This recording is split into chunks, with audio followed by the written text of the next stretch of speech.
Good Thursday afternoon for some of you guys, good Thursday morning for others of you guys, and good late Thursday night. And if you're in Australia, it's like Saturday or Sunday for you.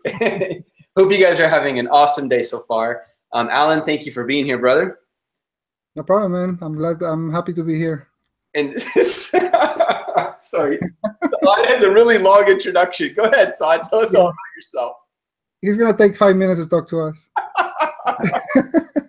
Saad is working on his lip reading abilities for you. So he wants you to understand what he says as he talks. Yeah, we want to integrate sign language and lip reading ability. Exactly. We're gonna make this program so much better, guys. It's gonna be awesome.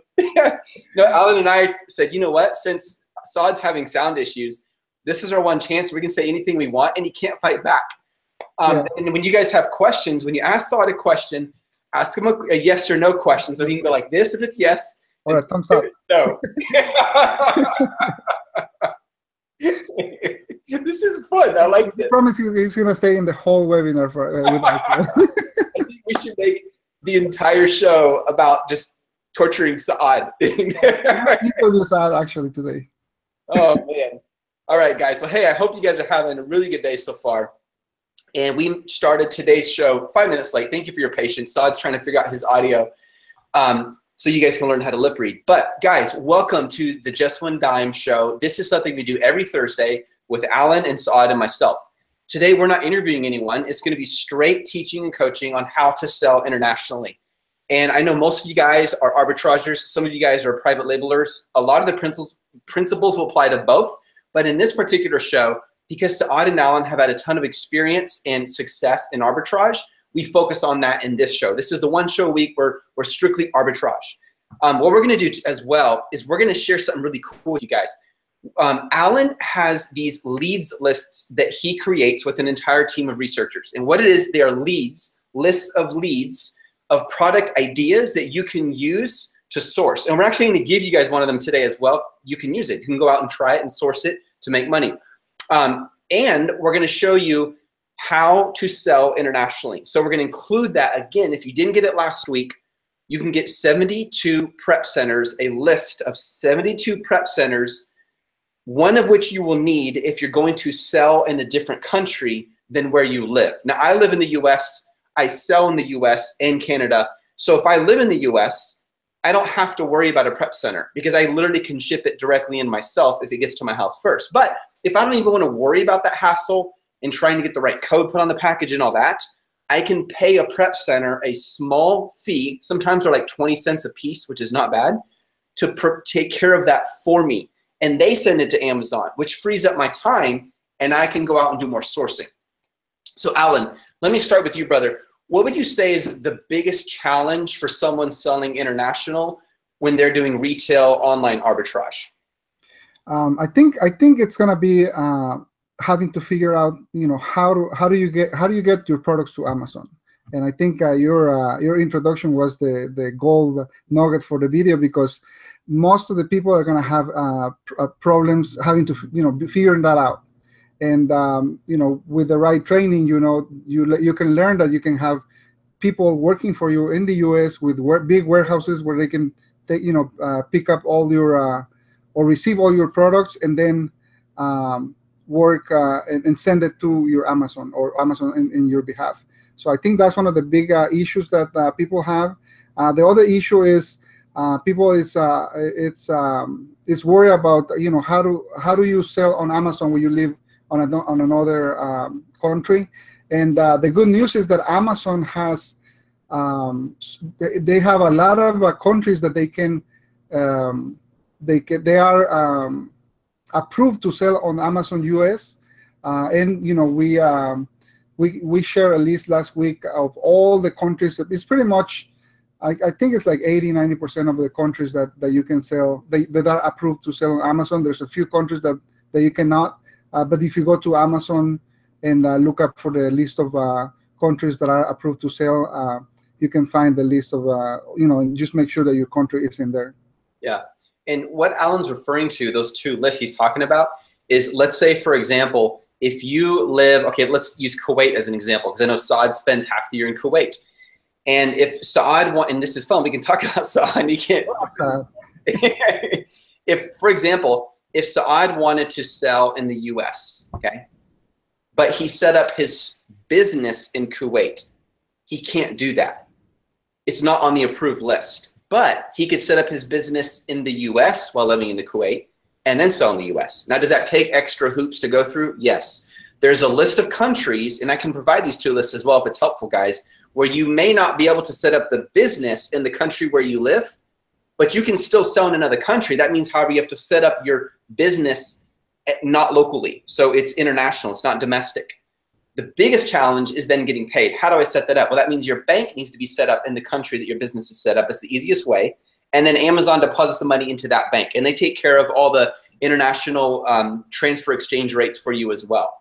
I'll give you another example. We have a guy on our team who's one of our coaches. So he lives in South Africa, but he cannot, if his business is located in South Africa, he cannot sell on .com.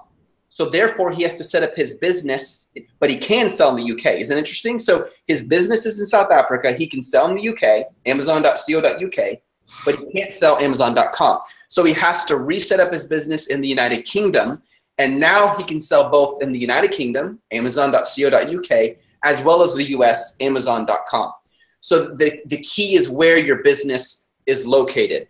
And I can send you those lists, guys, if that's helpful. It's just very simple. It just tells you, okay, if you want to sell in the US, here are all the countries you may sell in based on your business location. Now, here's what the problem happens, Alan, is a lot of people, they go, wait, so I live in Kuwait, so I can't sell on Amazon. Well, no, you just have to take more steps. One of my friends who is deeply into Amazon research and is the architect of a program for keyword research, he travels the world. He's a digital nomad. He lives in Vietnam, then he lives in Israel, then he went to Singapore. He goes all over the place, and yet he's still selling on Amazon.com. Well, guys, the business he set up is not located in any of these countries he's living in. It's located in Delaware, the United States. Think about that. So did he have to go through more steps? Yeah, and the easiest way, guys, is to get someone who can help you set up the business, get it going, and then you get that all set up from there. So that's the first thing to know. I'm going to check out really quick the questions. So I want to say hi to Saad. Hey, Saad, how's your day going? Oh, we can hear something. Oh, wait, did we say something, Saad? You hear me now? Yes, we can hear you. Yeah. All right. No longer poke fun at you. Bummer. I was burning. Okay, now we're going to be nice to Saad because he can fight back. All right. So here's a really good question, you guys. Saad, I'll give this to you since you have the freedom of voice now. If I set a company up in the US, do I need to have a US address to register this business?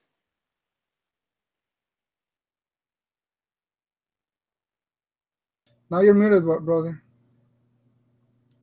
Yes, actually, you will need an address because or you can because all my partnership with people who are actually in the U.S.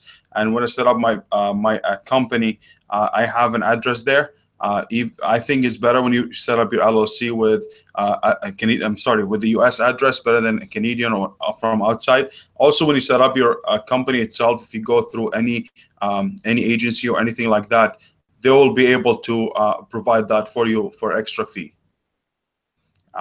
I set up mine. Also, you can do one. There's another trick, basically using a mailbox.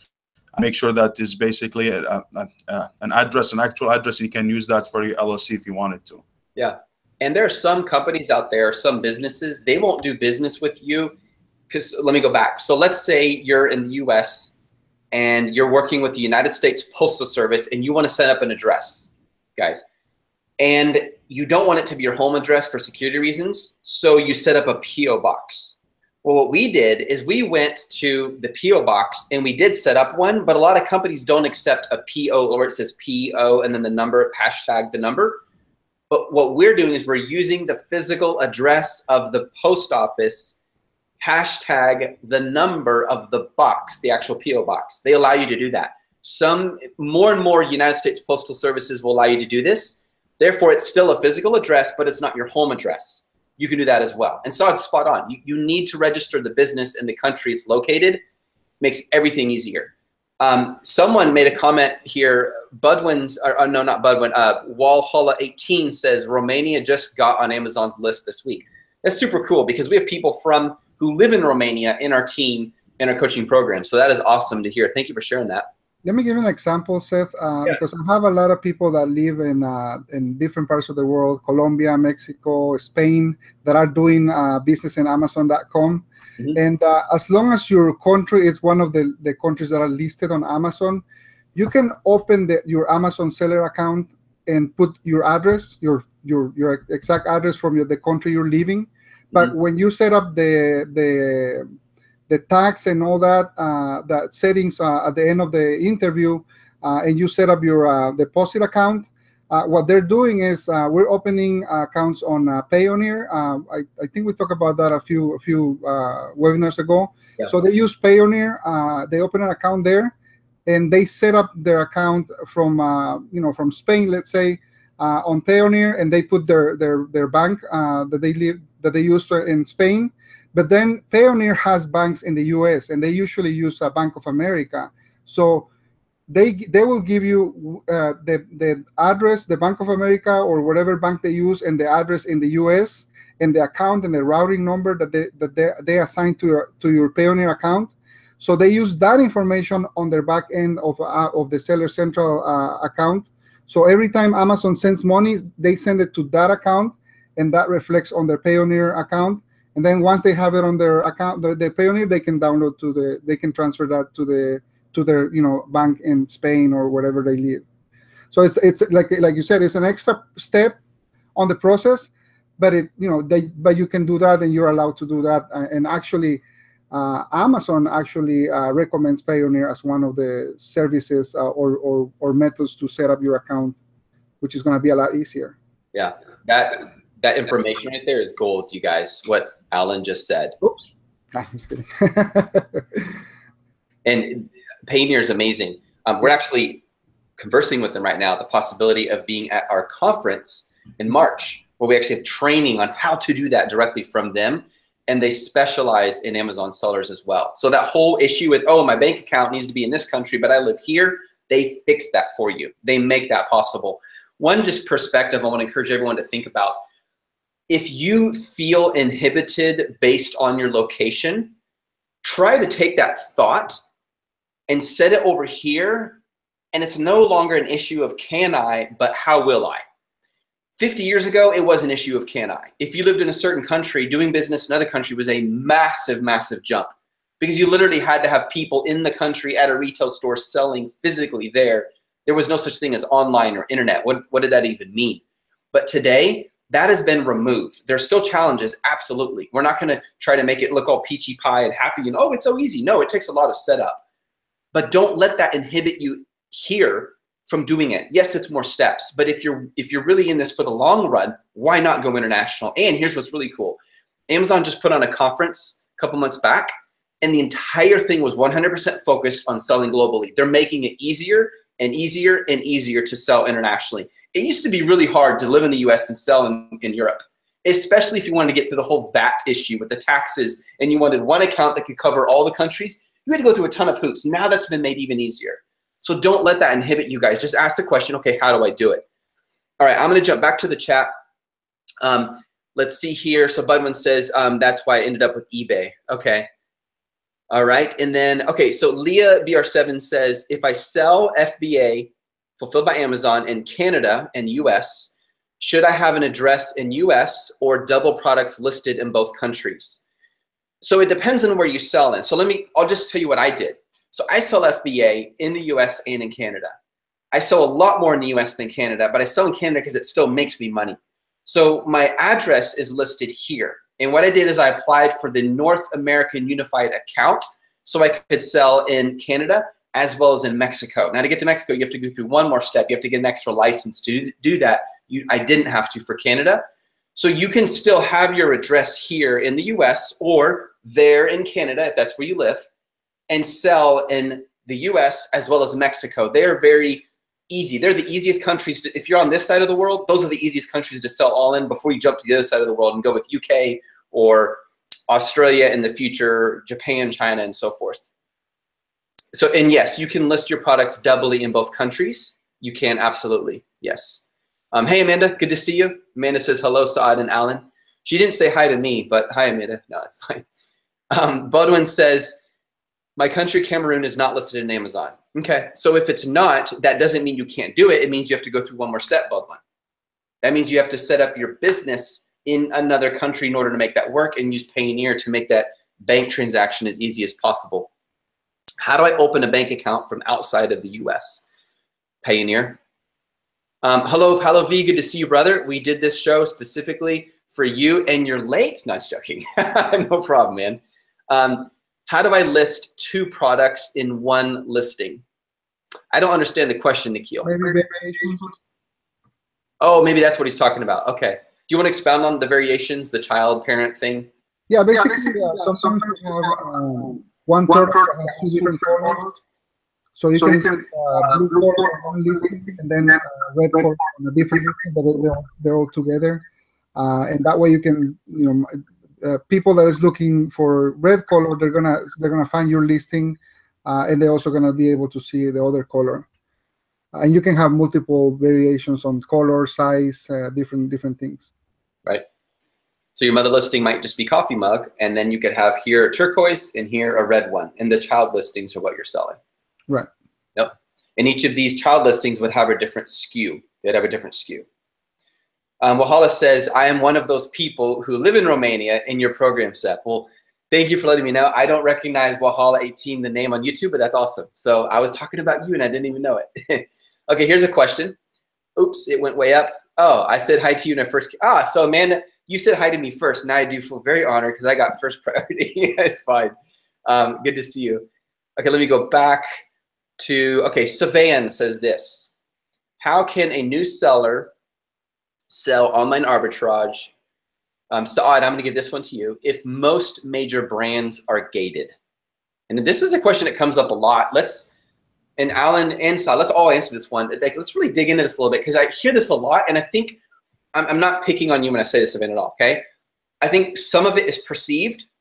I'll just be blunt. You need to keep trying. If that's all you're running into, you haven't searched far enough. You need to search more.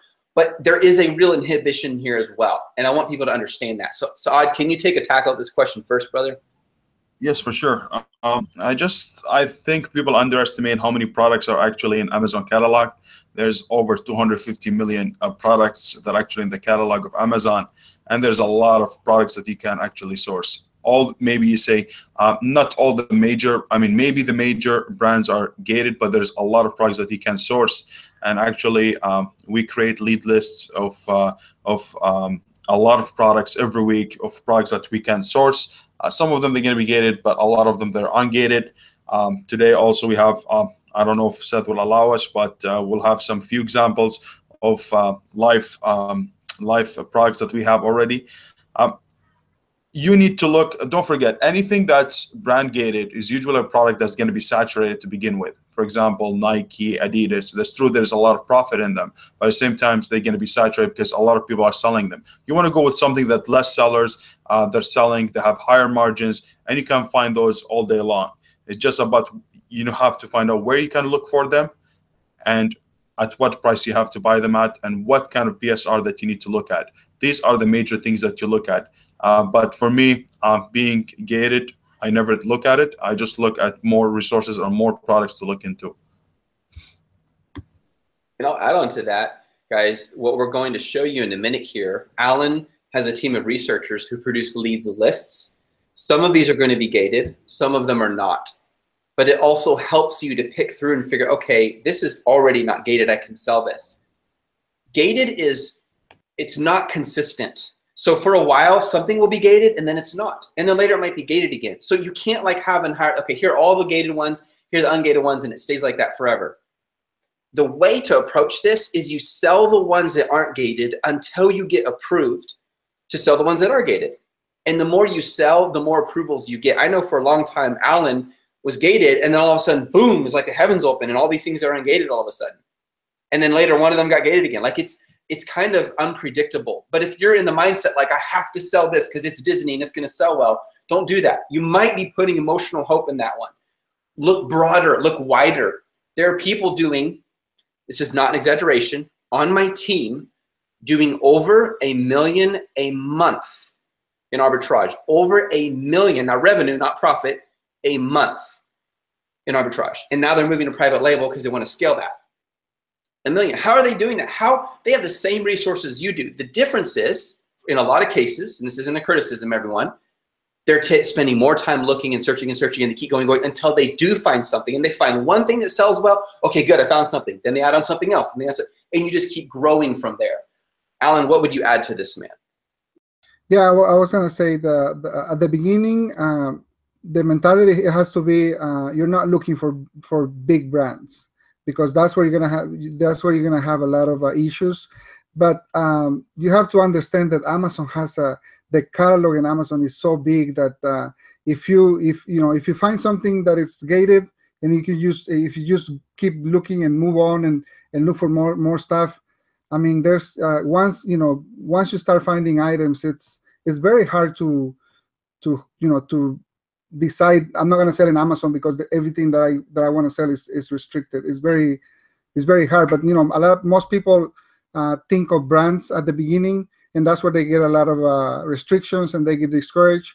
But you just have to move on and keep. I was trying to look for some items. I have these items that they're just regular items. I sell 2-3 a month, and they're not brands. They're just little things that I can find and sell. And they're I don't even know what brand is it, but they sell in Amazon. If I'm looking at Nike, then I'll have an issue or something like that. When you found those purse things, did you use your scanner to look them up on Amazon, make sure the listing was there, check the BSR to make sure it was selling well before you bought them? Yeah, this is Retail Arbitrage. And this one's actually, it's a small company. It's called Ollie's. I don't know if you guys have that story now. But basically, what they do is all the trucks that are in the road, and sometimes there's accidents, and they roll over and stuff like that, and the insurance claims those. They claim they do insurance claims. All the merchandise that was in the accident, they take them to these places. Here in Atlanta, we have like 5 or 6 of them. They're called Ollie's, and all the merchandise they have is from rollovers, from accidents. Is it ALDEES? Aldi's? No, it's Ollie's. OLLIES. OLI. Different. Yeah. Yeah. Okay. So do you guys see what he did? He found a product. He checked it with his scanner. It wasn't Disney. It wasn't Nike. It wasn't Super Bowl known, but it's selling, and now he can send those in to make money. So don't restrict yourself to what you're familiar. Oh, what's Nike? I'm going to sell that. It doesn't have to be a big brand. Stay away from the big brands at the beginning. In your experience, Saad and Alan, I've heard many times that to get ungated in a brand, you have to pay a fee.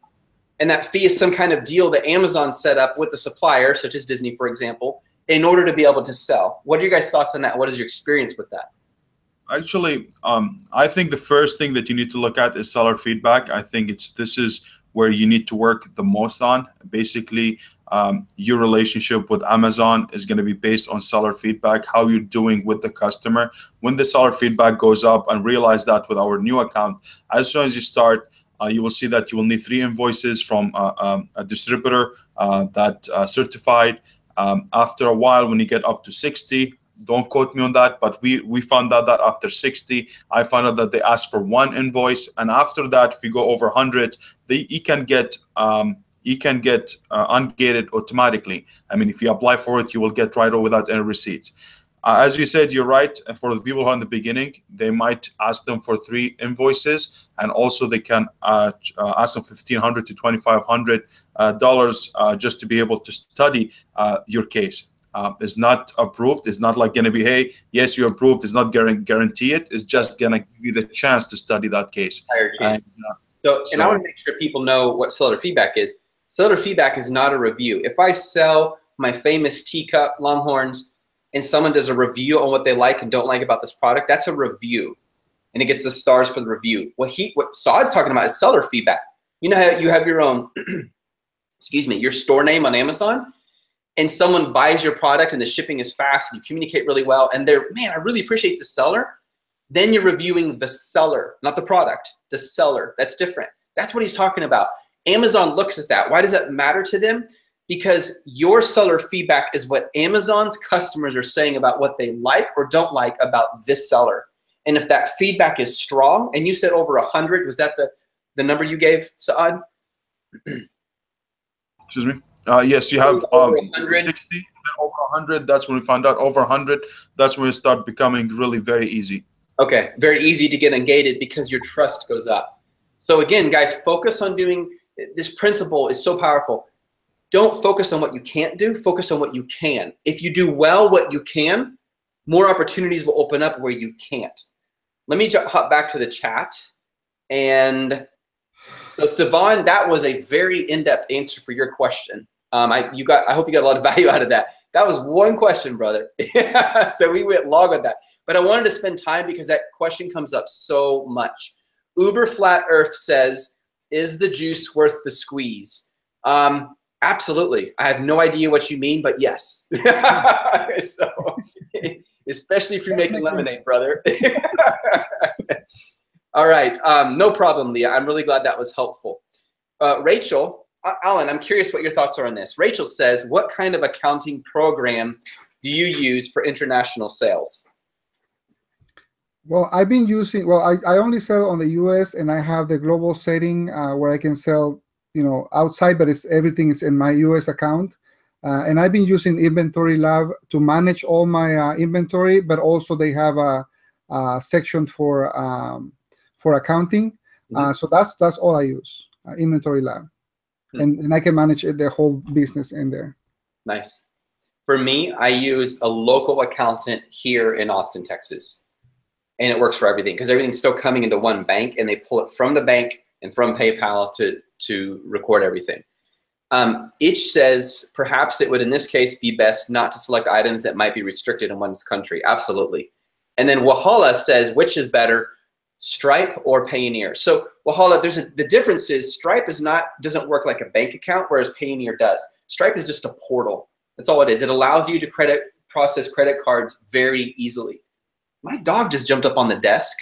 I'm dead. I'll show you guys right now. He's a little stinker. He is. Look at this. He's like, hey guys, I'm gonna look out the window. Out the window. Grab him real quick. He's not supposed to do that. So down. All right. Well, he obeyed quickly. That's kind of funny. But I was like, what? I heard some noise, and he's just standing. He's never done that before. That was weird. He's on the other desk, but not this one. So Payoneer is more like a bank account, and it gives you international capacity. So yes, Payoneer in this situation, Mahala, that's exactly what I would go with. Okay, really good questions, you guys. And we have some inappropriate comments in here. Look, go do something meaningful. I'm gonna block you. Go do something meaningful with your life. Do something that matters. Give me one sec, guys. And blocked. Okay, cool. Yeah, seriously, if you guys are going to be here and say silly stuff like you're not going to be happier tomorrow, go do something meaningful. Build something. Do something that actually helps people. Okay, we'll get more questions later, but let's do this, guys. I promised this at the beginning. A huge part of selling internationally is finding products that will sell, de-risking yourself as much as possible. Alan, we call him the ninja. We kept calling it him so much that finally he changed his Skype picture to a ninja guy doing this thing with a sword. He finally believed us. He has so much vast experience in arbitrage, and he takes all that knowledge and he puts it together to create a curated list of leads, which he's going to show you now. So, Alan, could you share your screen? Show us what that looks like. Show us what we should be looking for a good lead. And you guys are welcome to use this lead as well. It's not like we have a copyright in this lead, or we're going to be upset if you use it. And just so you guys know, just for fun, my wife does arbitrage. She loves it. So just for fun, she saw the leads list that Alan produced. And she's like, you know what? I said, why don't you go with this one? Said, okay. She went just for fun, bought it, got it from Home Depot. It sold within a week. Done. Bought some more, sold within a week. Done. Like just boom, gone immediately. It works. It absolutely works. And it literally took us, I don't know, maybe took her an hour at the most to take care of that. And then boom, all this cash generated. So it works. I can tell you, I can say that as a living example. But back to you, Alan.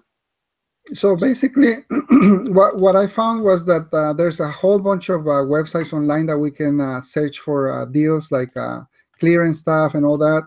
And so we started scanning items pretty much every day. The only day we don't scan items is Saturday. But then we start Sunday night. We start scanning items, and for example, I found one right here, and now I have a group of people that is helping me do that. But for example, we found this one that is on clearance for $11. Usually it's $45. That's the regular price, but right now we have it in clearance for $80, and it's a one size helmet. And then we go and we find it online on Amazon. And Amazon is still selling it for $46.95. Now, the one thing that I'm going to show you right here is that we use primarily we use two tools. One is a paid tool that it's called Rev Seller, and we teach you how to use it on the course and everything. But you have access to that tool online. And the other one is it's called Keepa, and the Keepa graph I have it installed on my browser, so I can really quick I can see information for this product. And but basically, what I want to do is we find items that we can find for $11 and we can sell for $45. So on this one, real quick, I'm just going to put here that the buy cost or the cost of the item is $11. Let's just sell $12.99 for taxes and all that. And this software gives me all the calculations, and it tells me that I can, after all the FBA fees and after I'm putting a couple dollars right here for taxes or shipping, I'm still making $20 profit. Mm-hmm. And then the other thing that I'm looking at is the rank. We recommend people to stay on the top 2% of any category. And if you see right here, sports and outdoors, a rank of 144,000, it's about 0.5%. So if all that makes sense for me, I still want to make sure that this is not an inflated price. So I come to Keepa and I make sure I can turn off the sales rank, and I can see on the for the last 3 months, I want to see that it's been selling at 45. And even if it drops down, I want to see an average of at least $40-$45. In this case, I know that it was a little bit low, and then it went up, and then it went all the way down to even $14 for a few days in August, but now it's back to $45. So I know that if I buy it for $11, I can sell it for $39, $45, and I'm still be making $20 actually in this case, which is 160% ROI. So even if I want to sell it for $35, I know that I can make $10 in profit, and I'm still doing 82% ROI.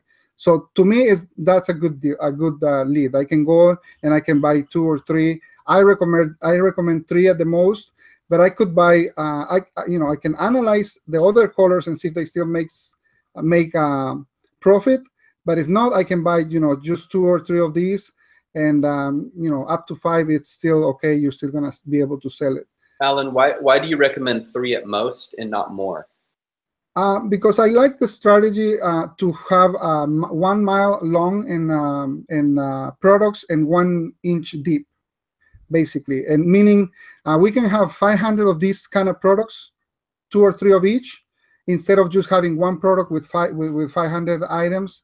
Because if it doesn't sell fast, you're gonna be stuck trying to sell that for a long time. But if you have 2 or 3 or 5 of each item, even if this one it doesn't sell really fast, you have 400 other opportunities to make more sales and faster sales. What if someone said, hey, Alan, there's a blue and white one, a red and white one, and an orange and white one? Would you do 2 to 3 of each of those kinds, or would you only do 2 to 3 of total? I do. If I do variations, I try to do 5 at the most. Meaning, maybe I do 2 on one, 3 on the other one, or two of each. But you have to analyze each color and make sure every color has the same profit and has the same ranks and everything. Gotcha. So one product is one opportunity. Right. And the reason you don't want to order 100 or 500 like you would do in private label is tell me if this is why. Because Amazon's price, the market might drop, and if you got it for this much and it's selling like this and it drops here, now you're not going to make a profit until it comes back up, and you really don't know if it'll come back up. So It's about de-risking yourself, right? Yeah. And you can see it right here that sometimes it's at 35, sometimes it's at 48, sometimes it goes down to $14.99. But if I get 3 items of this and I sell them while they're 40, 43, 45.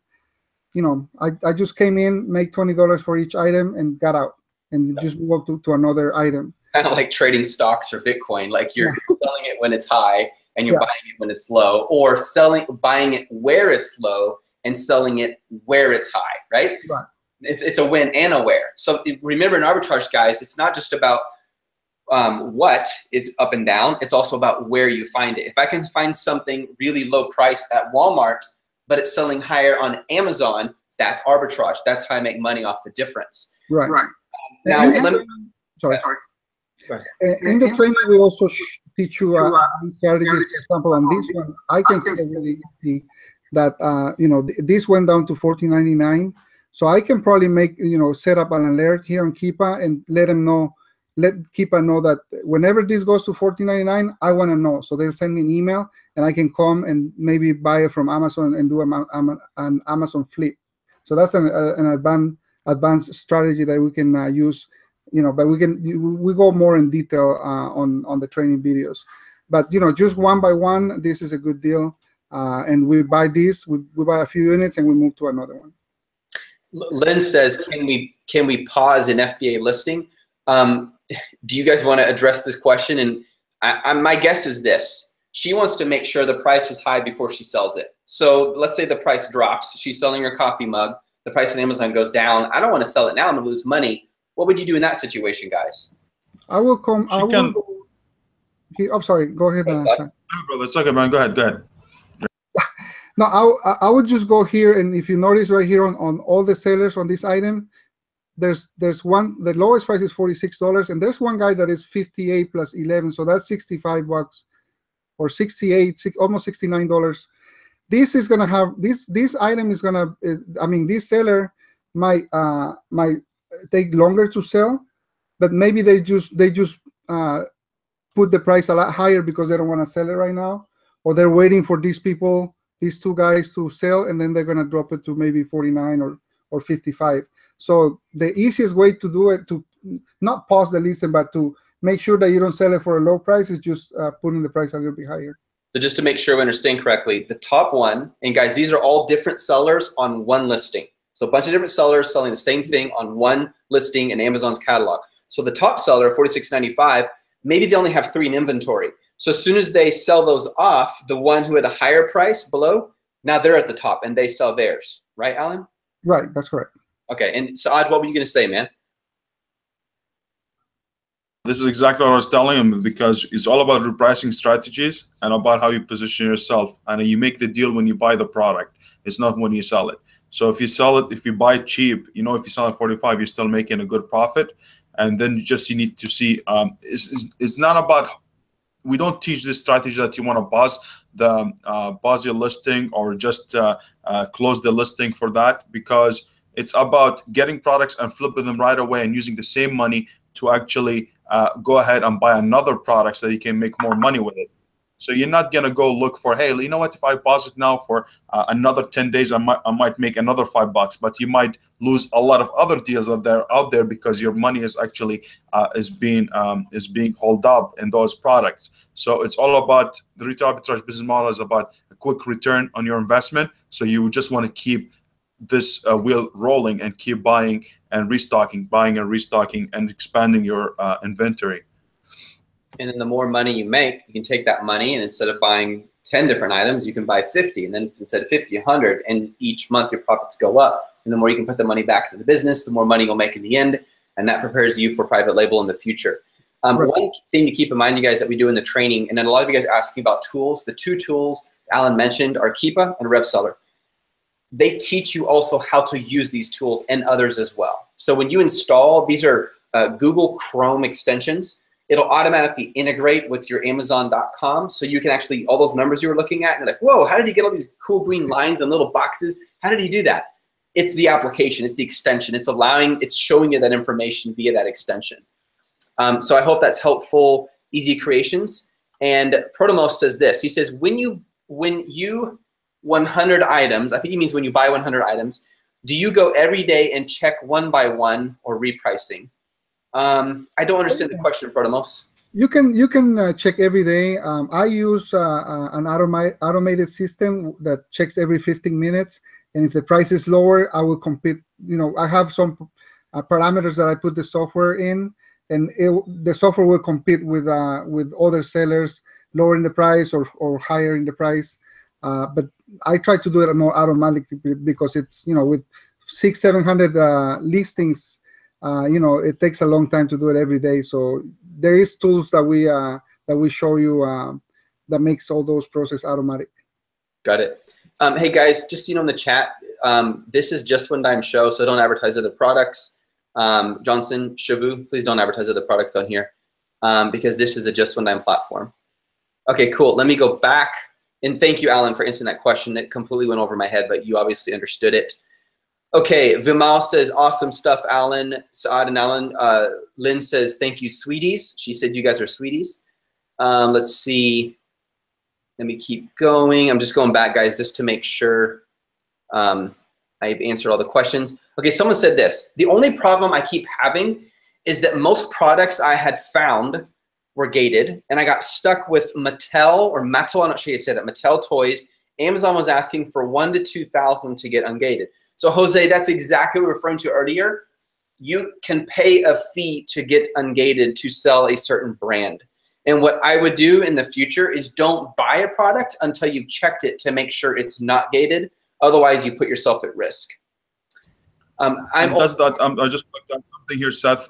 Doesn't even guarantee that you're going to get accepted. This is just basically for Amazon to process your file. So just make sure if I paid, I will get ungated. They wouldn't guarantee that. Thank you. That's super important. KS says, if I'm opening an account from Canada, I need to register an LLC in USA, apply for an EIN, employee identification number, then open a US bank account. Any other steps? So let me go through that. Okay, so you're opening I'm assuming when you say an account from Canada, an Amazon.ca account, you're going to register your LLC in the USA. So why are you registering your LLC in the USA? You can do it in Canada and sell in the US. In fact, the last time I checked, when you open an account in Canada, in fact, I think this happened for you way back, so tell me if I'm correct. The dog is on the desk again, that little booger. I think he knows I'm distracted. He's taking advantage. Theo, get down. You automatically get access to the entire unified North American area, the US and Mexico. Didn't that happen with you, Saad? Yes, that's the advantage of Canadians. They have the US, Canada, and Mexico all unified together. You don't need to apply for it.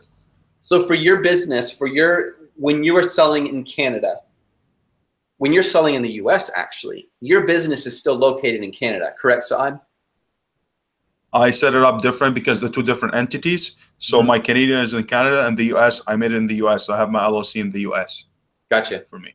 And I'm just curious, why did you do the LLC in the US with the other ones in Canada? What advantages there for KS's, the guy here, his understanding? For me, I just want to separate them and make sure that I have two different things, that I know which one Canadians are. The money that comes from Canadian is different than one from the US. And you have advantages of the 12%. And then when you get your income tax, I can do it under my Canadian income tax, personal income tax. I just have two different accounts. I set it up that way. It's easier for me. Maybe you can do it actually in Canada if you wanted to, but I prefer it that way, two separate. Gotcha. Danny James, one of the easiest ways to check if it is gated is super simple, and you can also do this for a product that needs specific certification, is if you go and add the product and say, I want to sell this product, like pick one that has the same brand and try to sell it, it'll automatically tell you. That's one way you can do it. Any other ways that are faster? Can you do this on the seller app, Alan? Yes. In the seller app, the Amazon seller app, when you scan product, it's going to show you right away if you can sell it, sell yours, or you're restricted. It's going to show you a warning you're restricted.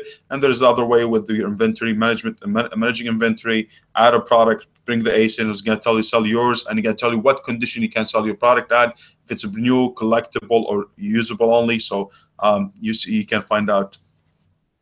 Awesome. Thank you, Saad. And does it distinguish between if it's a gated brand versus a gated category? So for example, clothing is gated automatically. That's a category. Disney is usually gated. That's a brand. Does it distinguish that kind of gating on the app, or do you have to go further and literally try to sell the item in Seller Central to see? You have to go further. I know it's rights restricted, but most of the as you know, most of the categories they can get ungated quickly and instantly, almost automatically, except the beauty and automotive. But the other ones we show on the course how to get accepted, and we tell them what categories that we really prefer. So usually we prefer categories that are really, really the ones that have high volume, they have a lot of products in them, and they're mostly categories. Gotcha. Thank you, man. Alan, Makik says this: can I start with both OA, online arbitrage, and PL, private label, research at the same time? And I'm asking you this question because you've done arbitrage for a long time. Now you're starting to do private label. How would you compare the research of those two different ones? Well, for me, I did try to do both of them at the beginning, and I was having a little bit, a hard time, because when you learn a set of skills to analyze product for retail arbitrage, it's very different than analyzing products for private label. So I was actually getting confused at the beginning because I was trying to do both of them. So in my case, I stopped private label. I focused on retail arbitrage.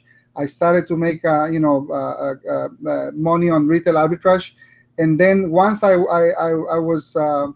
was being successful doing retail arbitrage, then I started doing private label. Now I'm doing both, but now I can separate, when I'm analyzing products for retail arbitrage and private label. At the beginning, it might be a little bit hard because it's two different things. Sure.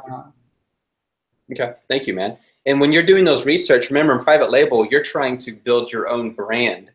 When you're doing arbitrage, you're selling other brands. That's the biggest difference. So when you want to build your brand, you're looking for a more generic product, a unique solution. You're going to think longer and harder and find a supplier. When you're doing arbitrage, guys, you're selling what's already on Amazon. You're just going to try to sell it at a better price. Oh, and this is Theo. He just wants to say hi to everybody. I think he just wants to be on the show. He's like, all this attention you're giving to everyone, so I'm going to get on the desk and get your attention.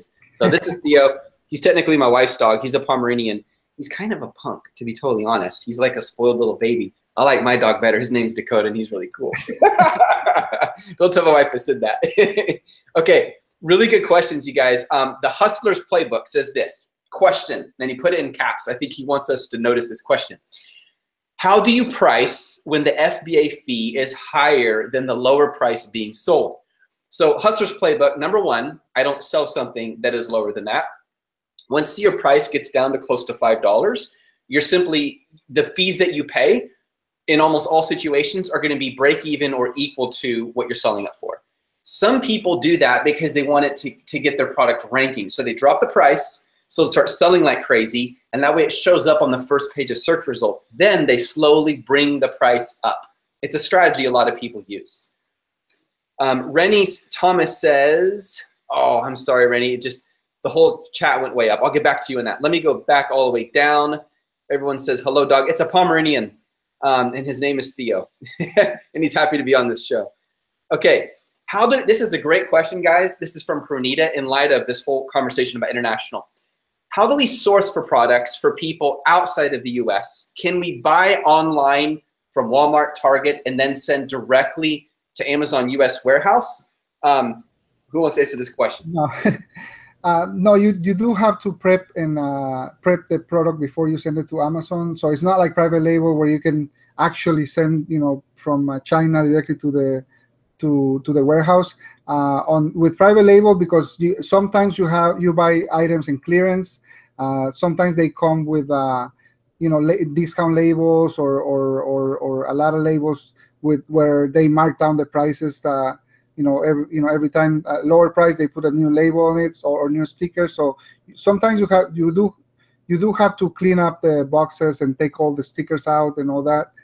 So if you send that to Amazon, they might be able to put your label on it, but when the customer gets the product and they see that they paid $49 and they see all a whole bunch of stickers for $39 and then $25 and then $15, they're gonna get upset.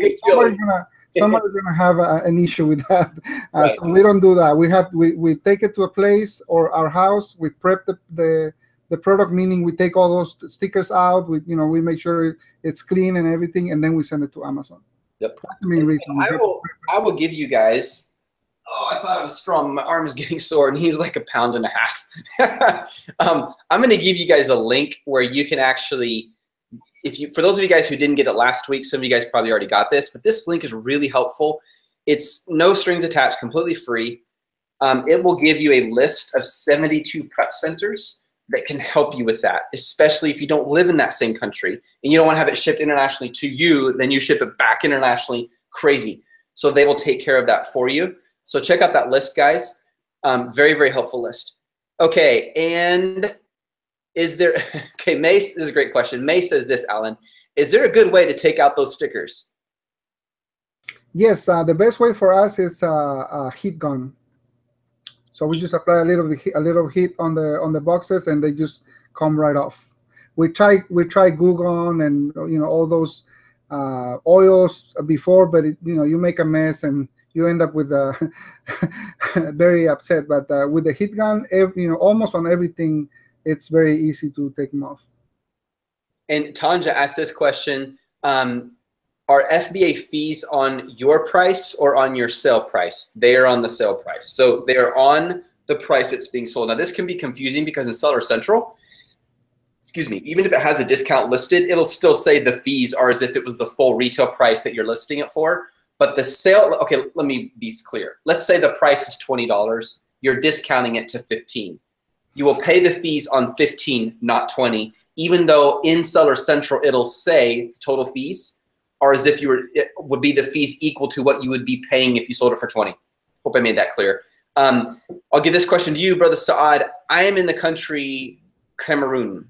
When creating my Amazon account, do I need to have a phone number in the country I plan to sell in for the verification process, or can I use my number in Cameroon? I never done Cameroon, but I believe one in the US. So if you are using your UPS, I think you can use their number. But for me, I'm not sure about that question, honestly. Yeah, no problem. I'll tell you guys what I've done that works for me. So I work with some people internationally. We're business partnering for Amazon stores. I just use Google Voice, and it works great. And what happens is when you have to receive the text of the verification, it goes to your email. And Google Voice you can do from anywhere, which is something I love. And I was gonna say, if the country that you're, I learned something too. If the country where you live, it's an approved country in Amazon, you can put your own phone number. They'll verify there because you're an approved country on their list. So here's my question on the country. So let's just say you're an approved country. So you live in South Africa. There's no Amazon in South Africa, but you're selling in the United Kingdom. So that country's approved to sell in the United Kingdom. Yeah, put your address. Or it can be a South African phone number. Come again? Can that phone number be a South African phone number? Yes, according to the Amazon terms of service, if let's say you live in Cameroon, right? That's one of the countries that it's approved. You have to put your address and your phone number and all your information when you create your account. Right. And they're gonna verify that you actually live in Cameroon and that you actually have a phone number. That phone number it's yours. Right. Where you want to put a U.S. bank, that's on the settings for deposit. Okay, gotcha. And actually, once you put that you don't live in the U.S., they're gonna have you sign a form for foreigner sellers that you have to sign and send to Amazon because they know that you don't live in Amazon, but you're registering on a country that it's approved. Right. Okay. Very helpful, man. Thank you. That I did not know that. That's really helpful. All right, guys. We're gonna take 2 more questions. One thing I want to share with you is we created something specific. We never did this before in this way. These lists I was telling you about, if I was in your shoes, I would get lists, and here's why. It can help de-risk you and speed up the process. We're offering these lists, and they go out every Monday, every Wednesday, and every Friday. And 10 of them are online arbitrage, and 5 of them are Amazon Flip. Now, can you just give us a quick understanding of what This is gonna blow some people's minds. Not a lot of people know about this. What is Amazon Flip leads list?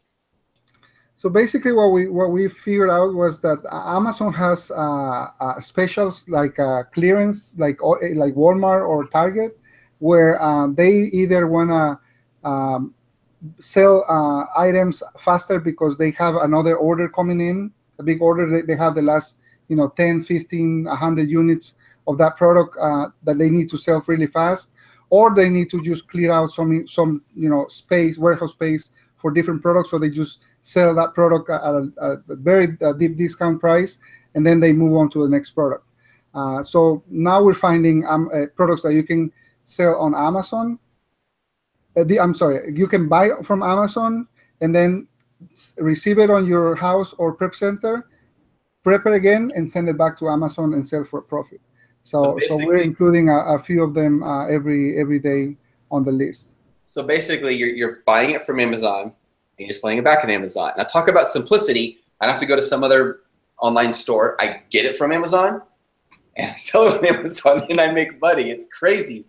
I don't know. The only thing I'm gonna say, if you wanna do a lot of these, is the only requirement that Amazon gives you is, or the only thing that they say on their terms of service is that if you buy for resale, do not buy on a Prime account.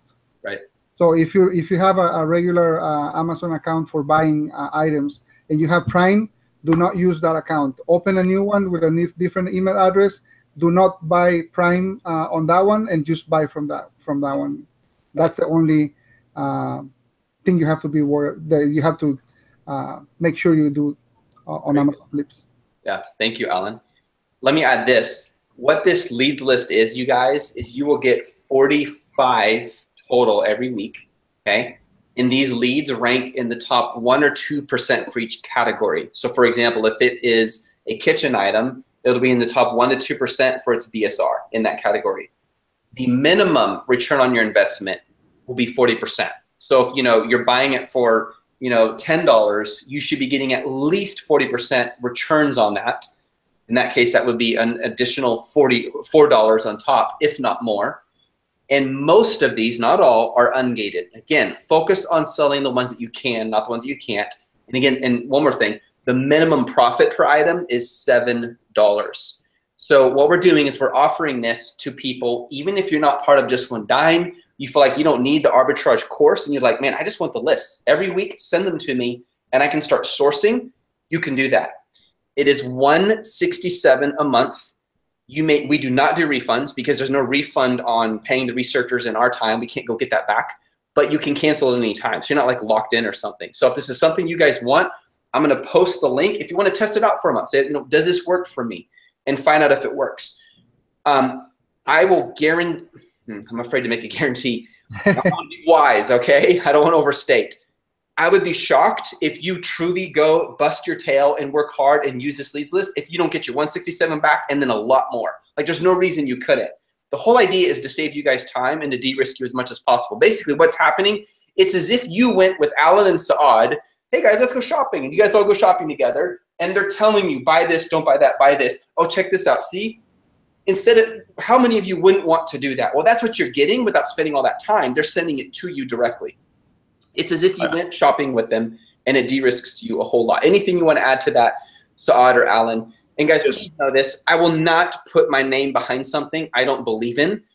Well, like I told you, my wife and I, we tested it just for fun. Boom, they sold immediately. And that's not a guarantee everything is going to sell immediately. I'm not God. I don't know that. But it's helping people make money. And if we can help you do that, that gives you freedom. Go ahead, Saad. I am absolutely. I just want to mention one thing is that all the lead lists that you will find anywhere else is almost 100 to 150. Us, we're limiting the lead list to 50 people only. So like this, we don't get it too saturated. It's not like all hundreds of people will be able to go on the same list. Every list that we're going to do is going to be only limited to 50 people. So you have better chance of selling them. Make sure that all of you are making a profit. You're not competing with each other.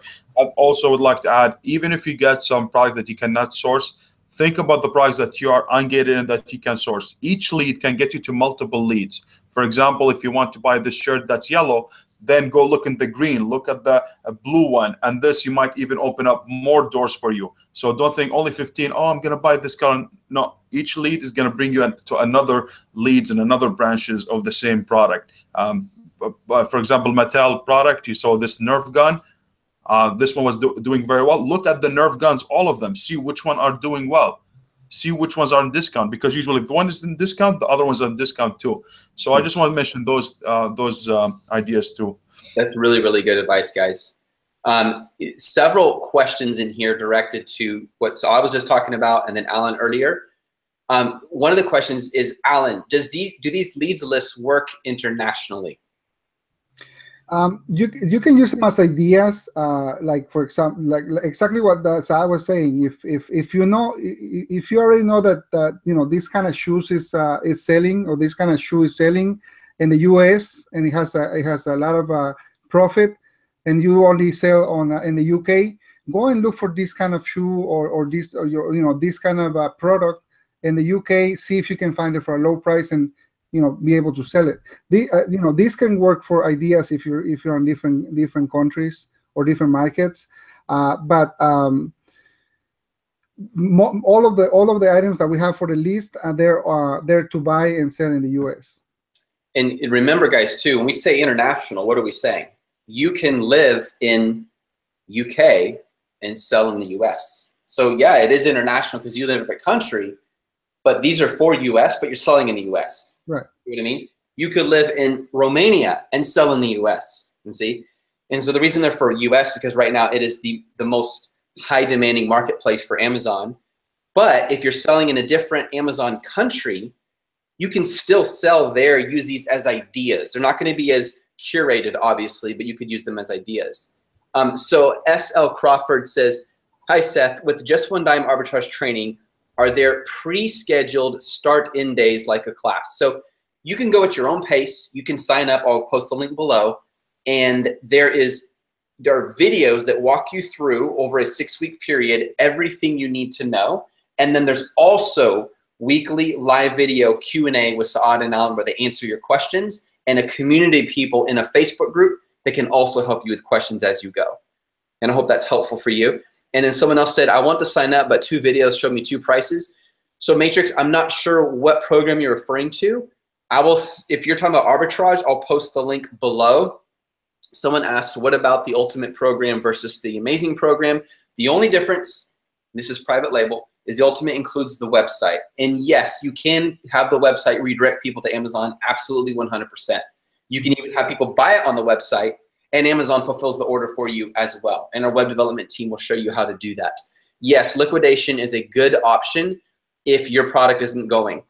Follow the £1 rule as much as you can, Jose, but not in every situation. I've made a ton of money off products that are way more than £1. That's just a de-risking idea, but don't let it be like, oh man, if it's over £1, I can't touch it. Not necessarily. But yeah, the difference between Ultimate and Amazing is Ultimate includes website, Amazing does not. That is the one only difference. Hope that is helpful, you guys. Okay, one more time. No problem, guys, at all. Did you guys give lists of items every week with the program? Yes, Mark, we do. Those come out every Monday, Wednesday, and Friday. Matrix, I will give you my email, seth@justonedime.com. Oh, one more thing, and I feel bad. I know one of you guys asked this several times. How do you get seller feedback? Short answer, we show you in the training. Easiest answer of all, we show you in the training. However, communicate with your customers. Ask them for feedback. Ask them. That's the best way to do it. There's ways to automate that as well, which you can show you guys. Thank you so much, Aether. I really appreciate that. There's my email. One more time. There is the leads list, guys. And here is, if you want the full arbitrage program, that's it right there. Okay? And again, guys, are we offering you training paid service? Yes, we are. I have no shame in that. Are we also offering you an hour of free training to help you succeed? Yes, we are. Either way, get out there and crush it. If you get the leads list, try it at least. Try it for a month. See how it works to make yourself more money. It's an investment. All right, guys. Hope you have a really awesome day. Thank you, Alan and Saad, for all the super helpful information you guys have offered freely to a whole bunch of people watching this show right now. Thank you so much. Appreciate it so much, guys, and have a great day. All right. Have a good day, guys. Bye. Bye.